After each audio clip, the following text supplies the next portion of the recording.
Assalamualaikum warahmatullahi wabarakatuh. Halo semuanya. Perkenalkan, saya Faizatul Muna dari PAI 6 akan mempresentasikan tentang supervisi pendidikan mata kuliah manajemen pendidikan. Baiklah, yang pertama kita menuju ke pembahasan. Nah, pembahasan di sini ada 9. Yang pertama, pengertian supervisi pendidikan. Yang kedua, tujuan supervisi pendidikan. Yang ketiga, fungsi supervisi pendidikan. Yang keempat, prinsip supervisi pendidikan. Yang kelima, peran supervisi pendidikan. Yang keenam, perilaku-perilaku etik yang perlu dimiliki supervisor pendidikan. Yang ketujuh, problematika supervisi pendidikan. Yang kedelapan, solusi dalam memecahkan problematika supervisi pendidikan. Yang kesembilan, langkah-langkah supervisi dalam meningkatkan profesional guru. Nah, menuju ke materi yang pertama, pengertian supervisi pendidikan. Nah, di sini ada yang tahu nggak apa itu supervisi pendidikan? Belum tahu? Nah, di sini saya akan menjelaskan tentang supervisi pendidikan. Pengertian dari supervisi sendiri berasal dari kata supervision, yang berarti pengawas. Nah, supervisi sendiri berarti pandangan dari orang yang lebih ahli kepada orang yang keahliannya di bawahnya. Jadi, secara bahasa ini, supervisi pendidikan diartikan sebagai proses pengawasan atau pengendalian oleh orang yang lebih ahli ataupun disebut dengan supervisor terhadap proses pembelajaran. Nah, orang yang lebih ahli di sini itu disebut supervisor. Supervisor sendiri itu orang yang menjalankan supervisi pendidikan. Nah, dalam pendidikan sendiri bisa dikatakan sebagai kepala sekolah ataupun supervisor lainnya. Dilanjutkan materi yang kedua yaitu tujuan supervisi pendidikan. Adapun tujuan utama dari supervisi sendiri adalah meningkatkan kualitas pembelajaran dan manajemen pendidikan serta mengembangkan profesionalisme guru dan tenaga pendidikan. Nah, tujuan tersebut dicapai melalui pengawasan, bimbingan, dan pengembangan profesional guru dan staf pendidikan. Adapun tujuan lainnya, yaitu dibedakan menjadi dua, yaitu tujuan umum dan tujuan khusus.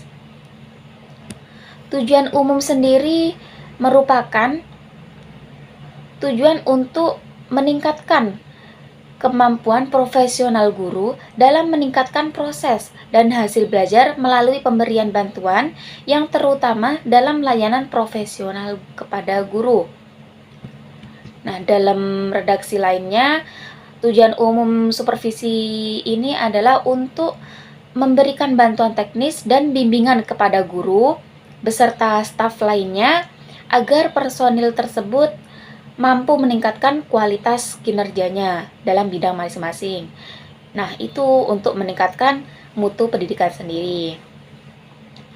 Nah, untuk tujuan khusus supervisi pendidikan secara nasional menurut Sutomo dan Sumanto adalah yang pertama, membantu guru melihat dengan jelas tujuan-tujuan pendidikan.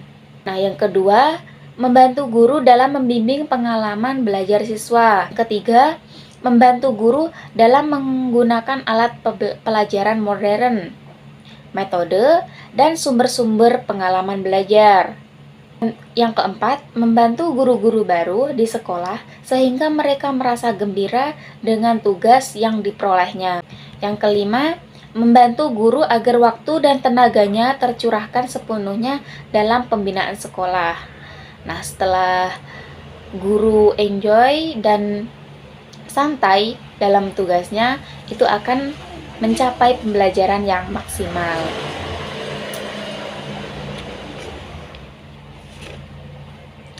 Materi yang ketiga yaitu fungsi supervisi pendidikan.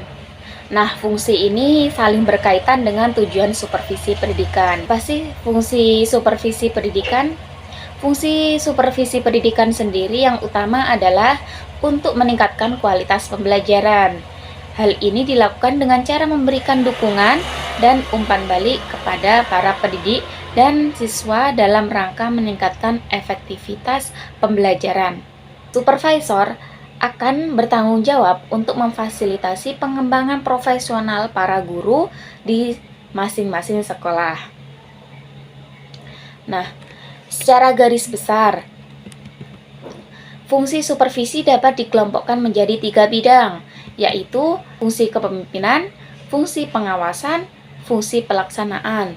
Fungsi kepemimpinan sendiri melekat pada supervisor sendiri, karena supervisor merupakan pemimpin ataupun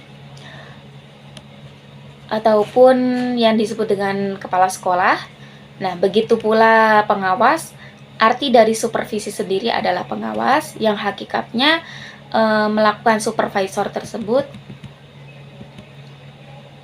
Nah, sedangkan fungsi pelaksanaan terdapat pada supervisor, karena supervisor adalah para pelaksana di lapangan yang dalam istilah bakunya adalah pejabat fungsional. Nah, kepala sekolah sebagai supervisor akan memiliki fungsi kepemimpinan, pengawasan, maupun fungsi sebagai pelaksanaan sendiri. Gitu. Materi yang selanjutnya yaitu keempat tentang prinsip supervisi pendidikan. Supervisi pendidikan adalah prinsip-prinsip yang menjadi dasar dalam pelaksanaan supervisi itu sendiri untuk meningkatkan mutu pendidikan serta pembelajaran. Prinsip utama supervisi pendidikan meliputi 4. Nah, yang pertama yaitu prinsip ilmiah atau scientific. Nah, prinsip di sini supervisi dilakukan secara teratur, terencana, dan berkelanjutan. Oleh karena itu, perencanaan supervisi harus dilakukan sebelumnya berdasarkan data, fakta yang diperoleh saat melalui observasi ataupun pengamatan. Penggunaan instrumen seperti angket ataupun pedoman observasi dianggap penting dalam pelaksanaan supervisi. Nah, di sini juga dilakukan dokumentasi supaya data menjadi lebih valid. Nah, yang kedua yaitu demokratis. Sebagai bagian dari proses supervisi, sangat penting untuk menghormati prinsip musyawarah dalam pengambilan keputusan agar semua tantangan dan masalah dapat terselesaikan secara kolektif.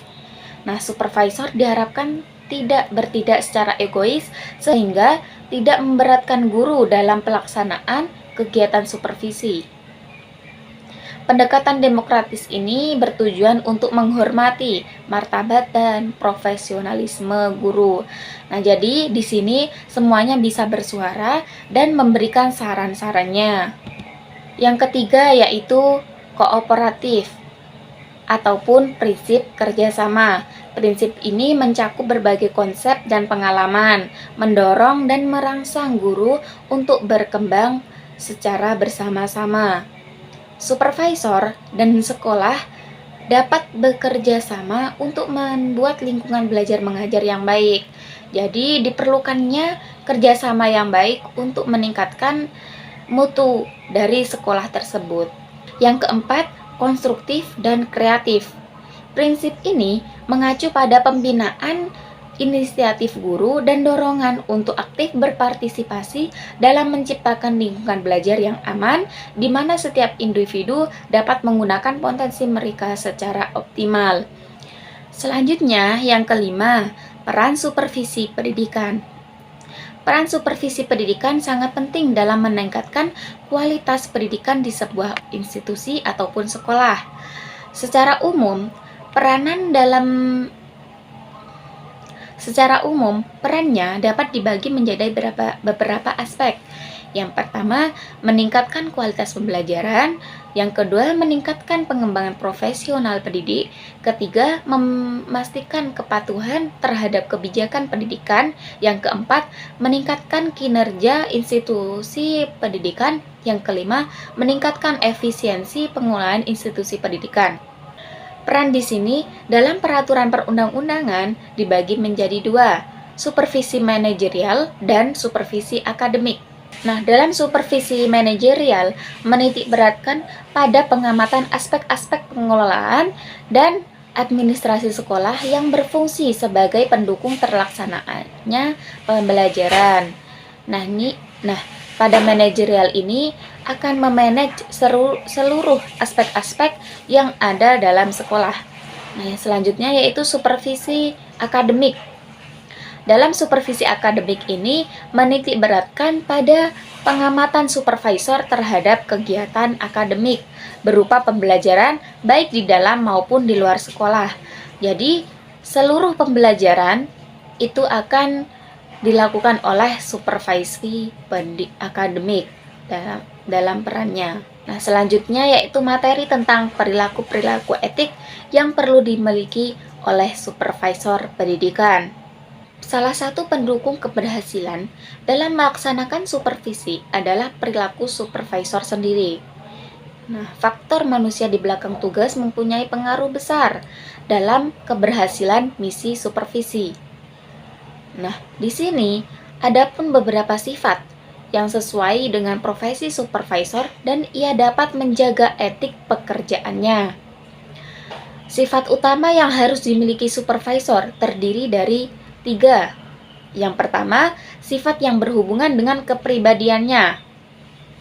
Yang kedua yaitu sifat yang berhubungan dengan profesi. Selanjutnya yaitu sifat-sifat supervisi yang dikehendaki atau supervisor. Di sini supervisor harus mempunyai perhatian terhadap segala kegiatan di sekolah, bersikap simpati dan mempunyai perhatian terhadap murid, mempunyai sikap terbuka dan tidak a priori atau menolak pendapat orang lain, dapat mengajak dan menimbulkan rasa ingin tahu, kritis, dan luas pengetahuannya. Nah, materi yang selanjutnya yaitu problematika supervisi pendidikan.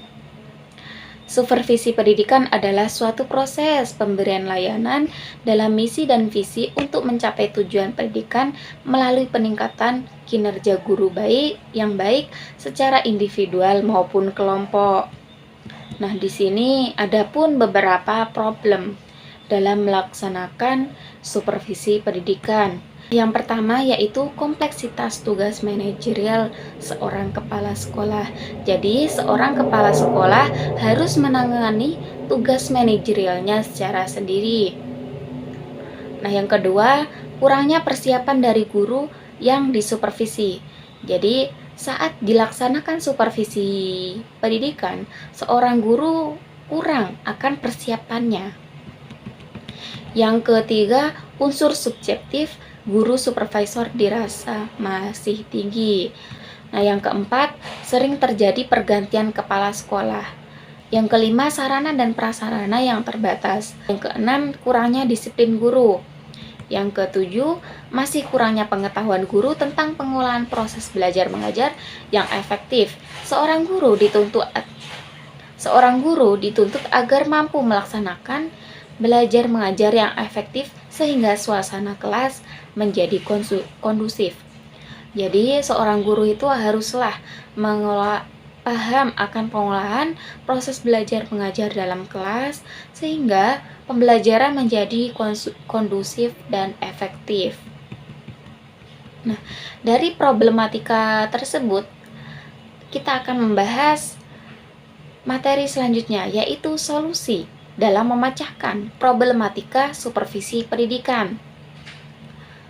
Nah, problematika dalam supervisi pendidikan adalah hal umum yang terjadi dalam sistem pendidikan. Nah, dari problem-problem sebelumnya, untuk mengatasi masalah tersebut dalam supervisi, adapun berikut pertimbangannya. Yang pertama, meningkatkan pelatihan dan kualifikasi pengawas. Nah, jadi harus saling meningkatkan ya antara pelatihan dan pengawas itu harus saling memperhatikan tugasnya masing-masing. Yang kedua, pendekatan kolaboratif. Nah, di sini mendorong bekerja sama antara pengawas, guru, dan staf sekolah. Yang ketiga, penggunaan alat teknologi. Melalui teknologi itu semuanya akan dipermudah. Nah, yang keempat, fokus pada pembelajaran siswa. Ya, jadi siswa sebagai subjek harus diperhatikan untuk meningkatkan pembelajaran di dalam kelas maupun di luar kelas. Yang kelima, pengembangan profesional berkelanjutan. Nah, di sini mendorong guru dan staf sekolah untuk terus mengembangkan keterampilan serta pengetahuan mereka. 6. Umpan balik konstruktif. Memberikan umpan balik kepada guru dan staf sekolah dalam suasana yang mendukung dan konstruktif. Yang ketujuh, evaluasi sistem supervisi. Melakukan evaluasi terhadap sistem supervisi secara berkala akan membantu untuk memastikan efektivitasnya. Yang kedelapan, keterlibatan orang tua dan masyarakat. Nah, di sini orang tua dan masyarakat akan terlibat dalam proses supervisi supaya memberikan bantuan dalam pemantauan dan memberikan masukan yang berharga apakah ada yang kurang ataupun ada yang perlu diperbaiki. Yang kesembilan, transparansi dan akuntabilitas. Nah, proses di sini harus transparan dan akuntabel. Yang kesepuluh, penghargaan dan pengakuan. Mengakui dan memberikan penghargaan kepada guru dan staf sekolah yang berhasil memenuhi standar akan dalam proses supervisi itu menjadi poin plus dalam meningkatkan pembelajaran selanjutnya. Jadi, seorang guru dan staf sekolah akan semakin semangat dalam menjalankan tugas-tugasnya. Jadi, memecahkan problematika supervisi pendidikan memerlukan pendekatan yang holistik, kolaboratif, dan berkelanjutan untuk memajukan supervisi pendidikan tersebut. Nah, materi yang terakhir yaitu tentang langkah-langkah supervisi dalam meningkatkan profesional guru. Adapun langkah-langkah dalam melaksanakan supervisi dibagi menjadi 3. Yang pertama, perencanaan. Nah, proses perencanaan menjadi langkah awal bagi kepala sekolah untuk melaksanakan tugas supervisinya. Perencanaan perlu dilakukan dengan tujuan supaya penerapan supervisi akademik yang dilakukan kepala sekolah dapat dilaksanakan secara efektif dan efisien.